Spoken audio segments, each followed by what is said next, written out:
আসসালামু আলাইকুম ওয়া রাহমাতুল্লাহি ওয়া বারাকাতুহু। সুপ্রিয় সপ্তম শ্রেণীর শিক্ষার্থীবৃন্দ, আজকে তোমাদের ইতিহাস ও সামাজিক বিজ্ঞান বই অধ্যায় 10 সম্পদের কথা পৃষ্ঠা নম্বর 163 এর ছক এর নমুনা উত্তর সম্পর্কে আলোচনা করব। প্রিয় শিক্ষার্থী, তুমি যদি আমার চ্যানেলটিতে নতুন হয়ে থাকো এবং সাবস্ক্রাইব করে না থাকো, তাহলে আর দেরি না করে এখানে চ্যানেলটি সাবস্ক্রাইব করে পাশে থাকো। চলো শুরু করা যাক। প্রশ্ন নম্বর 1 হচ্ছে পোশাক উৎপাদনের জন্য কি কি লাগে? পোশাক উৎপাদনের জন্য কি কি লাগে?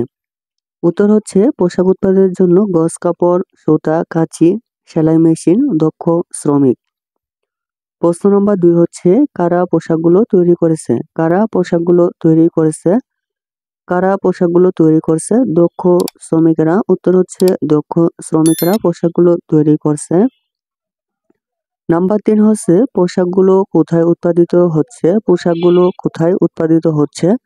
পোশাকগুলো উত্তর হচ্ছে পোশাক কারখানায়। উৎপাদন হচ্ছে পোশাক কারখানায়।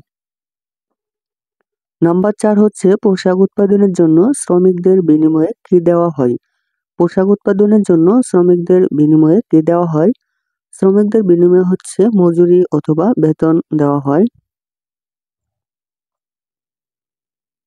তারপর হচ্ছে প্রশ্ন নাম্বার 5 হচ্ছে উৎপাদিত পোশাকটিকে কখন পণ্য বলা হবে? উৎপাদিত পোশাকটিকে কখন পণ্য বলা হবে? উত্তর হচ্ছে যখন পোশাকটি বিক্রয়ের জন্য উপযোগী হবে। উত্তর যখন পোশাকটি বিক্রয়ের জন্য উপযোগী হবে।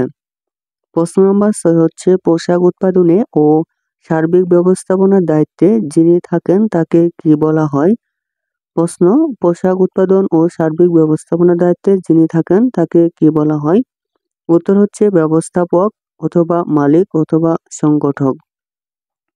প্রিয় শিক্ষার্থী, এই ছিল তোমাদের 163 পৃষ্ঠা এর ছকের নমুনাত্তর। প্রিয় শিক্ষার্থী, তুমি যদি আমার চ্যানেলটিতে নতুন হয়ে থাকো এবং সাবস্ক্রাইব করে না থাকো, তাহলে আর দেরি না করে এখনই চ্যানেলটি সাবস্ক্রাইব করে পাশে থাকো। সম্পূর্ণ নমুনা উত্তর পেতে চ্যানেলটির প্লেলিস্ট চেক করো। ধন্যবাদ।